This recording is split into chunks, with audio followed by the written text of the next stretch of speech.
आज हम बात करने वाले हैं सांसद शंकर ललवानी जी से, जिन्होंने इंदौर के अंदर लगभग ये मान के चलिए कि उन्होंने कोरोना काल से लेकर आज तक सभी दूर अपनी पहचान छोड़ी है, लोगों की मदद की है, बाहर से आने वाले मजदूरों तक की इन्होंने मदद करी थी। वहीं उज्जैन के महाकाल से लेके इंदौर के खजराना मंदिर तक को खोलने के लिए इनकी पहल लगातार चलती रही।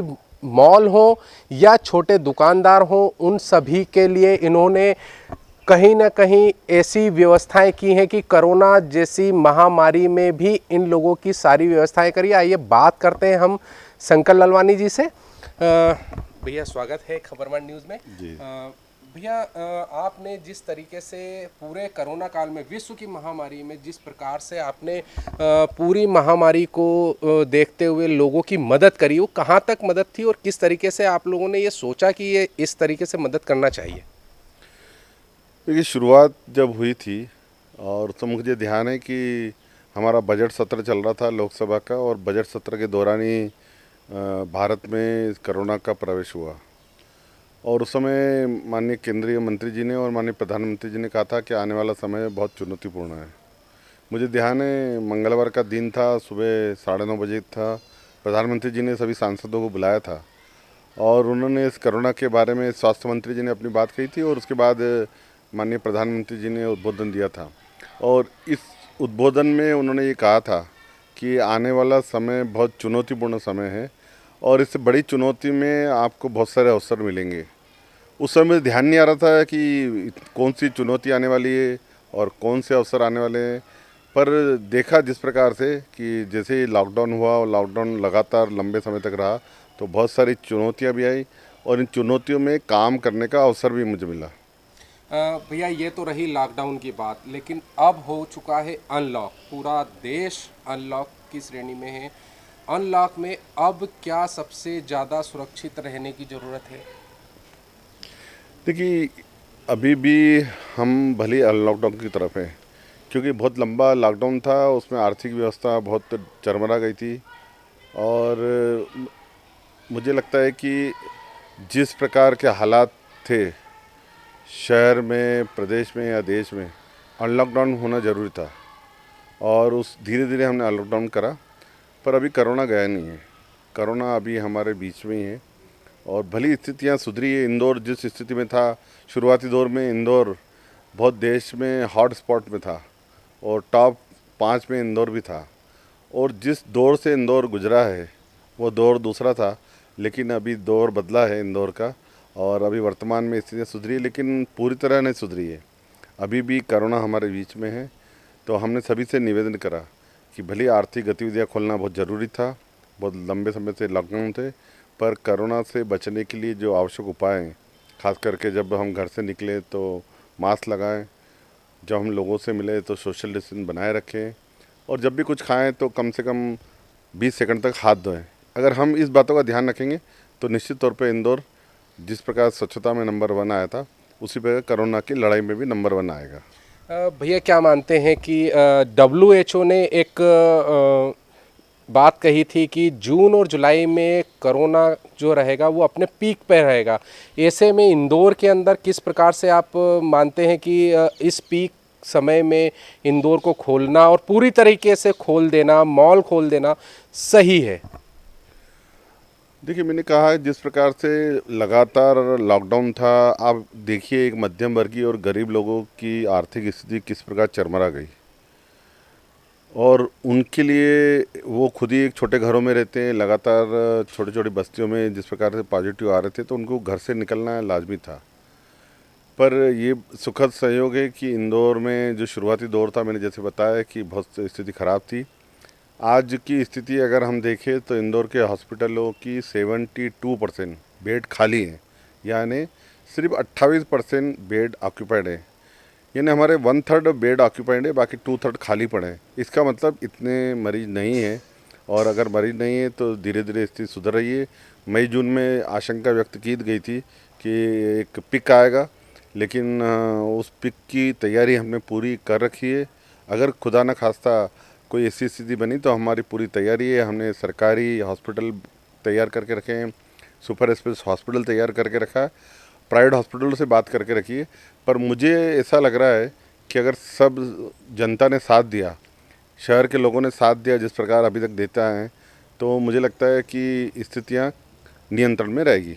बात करें धार्मिक स्थलों की, तो महाकाल जहाँ पर खुल चुका है, वहीं इंदौर का जो विश्व प्रसिद्ध मंदिर है खजराना, वो अभी नहीं खोला हुआ है। वहीं से कुछ और धार्मिक स्थल है जो खुलने में अभी काफ़ी दिक्कतें आ रही हैं। तो क्या कारण है कि इंदौर में हम लोग धार्मिक स्थलों को खोलने में अभी थोड़ी सी देर कर रहे हैं? देखो, धार्मिक जो हमारे प्रबंधक हैं, धार्मिक मंदिरों के संत हुए, महात्मा हुए, चर्च में फादर हुए, या मस्जिद में मौलाना हुए, या ग्रंथी हुए, इन सब की हमने बैठक बुलाई थी। और बैठक में हमने उनसे कहा था कि अगर हम धार्मिक स्थान खोलें तो आप किस प्रकार उसको कंट्रोल कर सकते हैं, किस प्रकार नियंत्रण कर सकते हैं। बहुत सारे लोगों ने तो सहमति जताई थी कि हम कर सकते हैं, लेकिन कुछ दिक्कतें आ रही थी। खास करके 2-3 दिक्कतें थी। वो ये थी कि बड़े मंदिरों में किस प्रकार कंट्रोल किया जाए, पहली बात।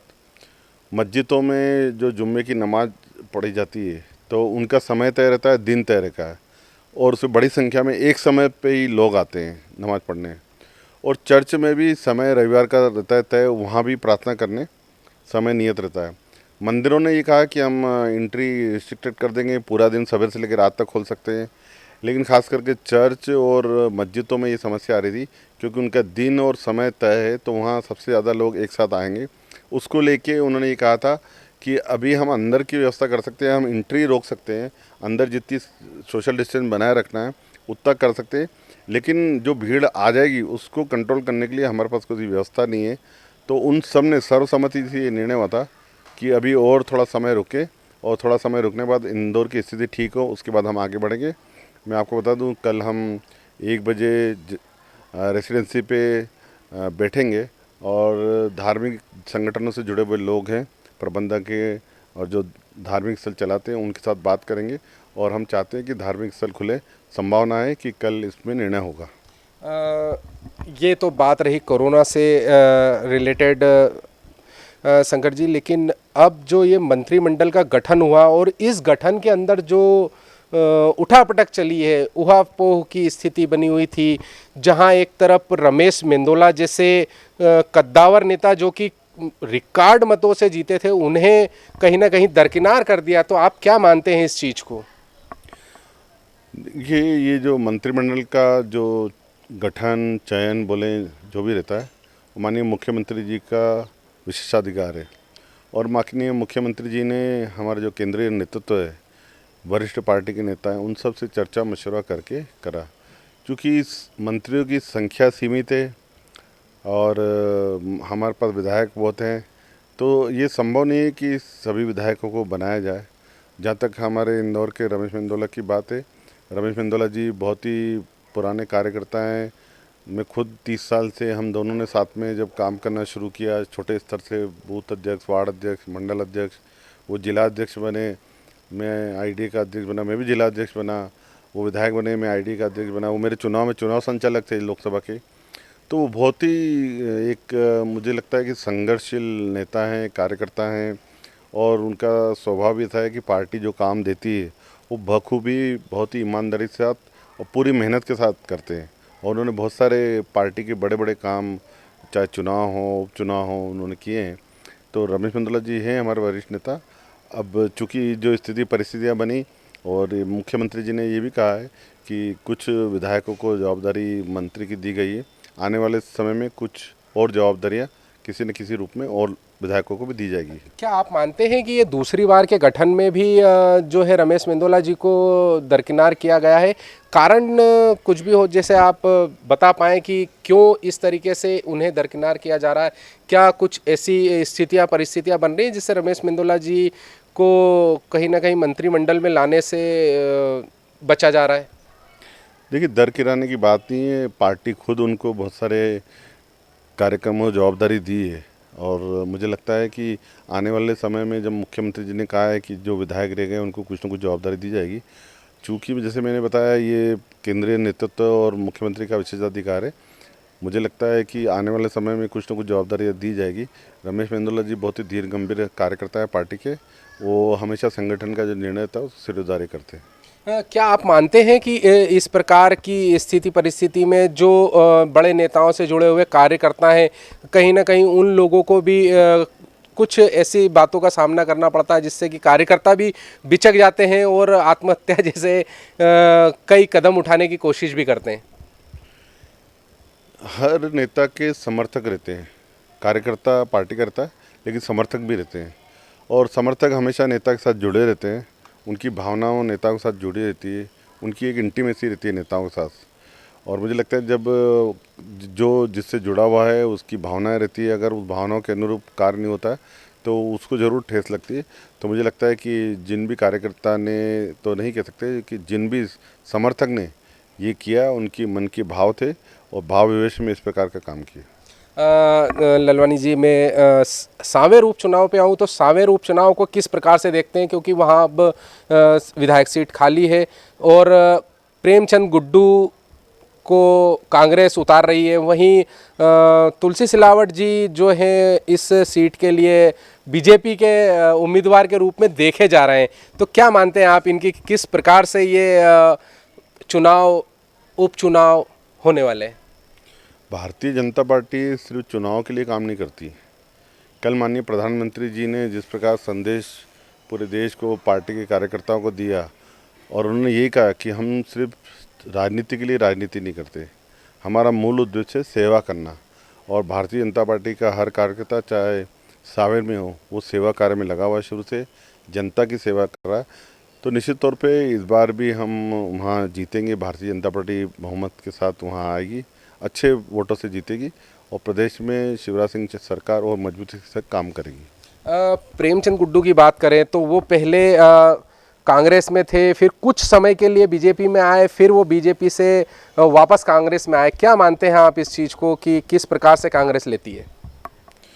देखिए, अब वो मूलतः कांग्रेसी कार्यकर्ता हैं, और मुझे ध्यान है मैं भी नगर निगम में पार्षद था, वो भी एक बार पार्षद थे, वो MIC के सदस्य बने, फिर विधायक बने। तो मूलतः वो कांग्रेसी हैं। किसी कारणवश वो भारतीय जनता पार्टी में आ गए थे, लेकिन वो उस समय मुझे ध्यान नहीं कि भारतीय जनता पार्टी जब आए थे, मैं खुद जब लोकसभा का चुनाव लड़ा था, मुझे सांवेर में तो दिखे नहीं वो। तो वापस वो अपनी मूलतः पार्टी में गए।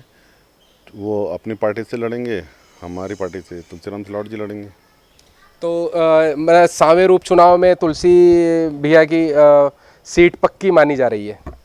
बिल्कुल, सांवेर में हम भारतीय जनता पार्टी जीतेंगे, और यही नहीं, 24 के 24 विधानसभा भारतीय जनता पार्टी जीतेगी। तो ये थे शंकर ललवानी जी, सांसद इंदौर संसदीय क्षेत्र के।